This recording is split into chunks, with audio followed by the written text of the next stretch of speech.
Now to a decision about money that will affect the lives of hundreds of young boys for the worse.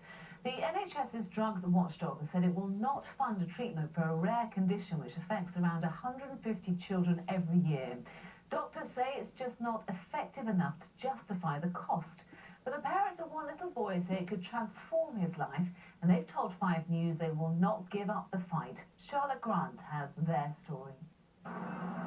Archie Hill proudly puts on the football boots he got for his 10th birthday. But in just a few years, he could end up having to use a wheelchair. He has Duchenne muscular dystrophy, which means his muscles are wasting away. A new drug called Translarna slows down the disease. But now his family are heartbroken the drug hasn't been approved for use on the NHS. Do I understand? I don't. You know, what price do you put on my son's life? At the end of the day, you know, this drug needs to be licensed as soon as possible. The drug works best when taken when children with Duchenne are still able to walk. So for 10-year-old Archie, time is running out. I got told a few years ago they can stop walking between the ages of 10 and 12. To get to 10 and be where he is now is fantastic, and I want to keep him like this. I want to be able to enjoy his childhood, and he does too, and to see him still playing on the football pitch with his friends. So how frustrating is it for you? It's really frustrating. Quite hard. Yeah, it's really hard. Archie's family took their campaign to the top, urging the Prime Minister to help get Translarna licensed. It is already used in Europe, and last week it was approved for one case in Scotland. But at £220,000 per patient, the health watchdog NICE says it's not cost-effective. The company that makes the drug today said, as NICE is aware, drugs to treat rare conditions are expensive, and this is driven by the high cost of developing a drug for a very small patient population. Although it's always a very difficult and distressing decision to have to refuse a certain drug or treatment on the NHS, some kind of system like this unfortunately does need to exist. Because even if we spent every penny that we earn in the UK on healthcare, there'd still be an almost infinite number of things we could do, and something would have to not be done. A final decision will be made in the coming months. Archie's family hope it will mean the NHS paying for a drug that will help keep him playing football for as long as he can. Charlotte Grant, 5 News, Buckinghamshire. Lovely little lad, isn't he? Well, let's get more on this story for you now. Nick Bungay is the Director of Campaigns for Muscular Dystrophy UK. We're also joined tonight by Katrina Nikwicha, who is an expert in the economics of healthcare. It's great to have you both on the programme. Nick, I know you've spent the day with the Hill family. Just how important is this drug for them and indeed for Archie? Well, today's news has been a huge blow to the Hill family and boys like Archie across the country. The decision today from NICE is a draft decision, so it's not the end of the road yet. So we're going to be putting our weight right behind the Hills and families like the Hills in terms of putting as much pressure as we can on NICE to come to a positive decision.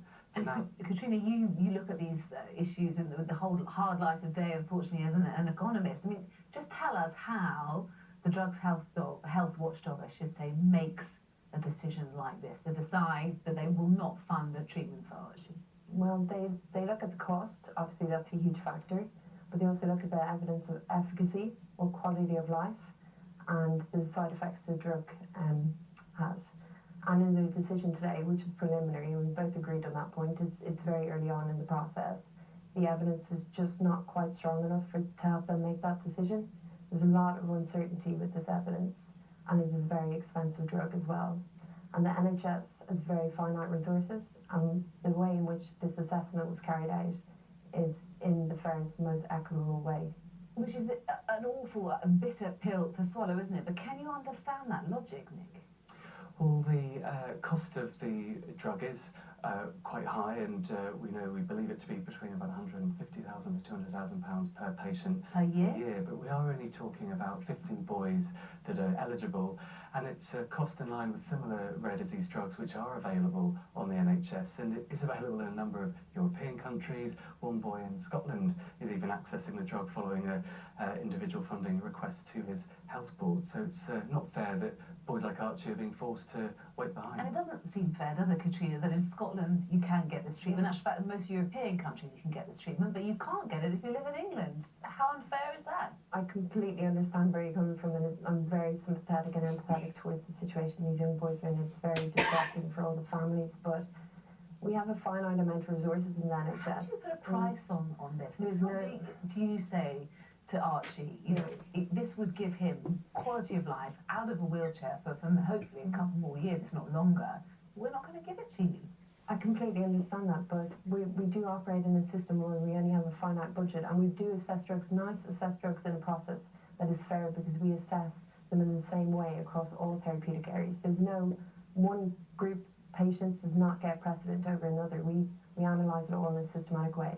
And I think a really key point that Muscular Dystrophy UK has been making today is the cost of Duchenne muscular dystrophy to the UK economy is about £120 million every year. Now those costs go up when boys come off their feet, so there is also a cost associated without treating Should they move patients. to Scotland? Would that be an option for them, where they can get this drug for free? Well, we are getting calls on our helpline. We've had people asking should they move abroad to countries in Europe.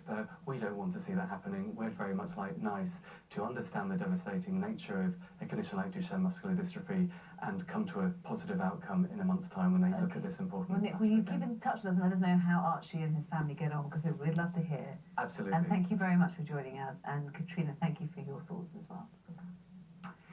One of Lord Britain's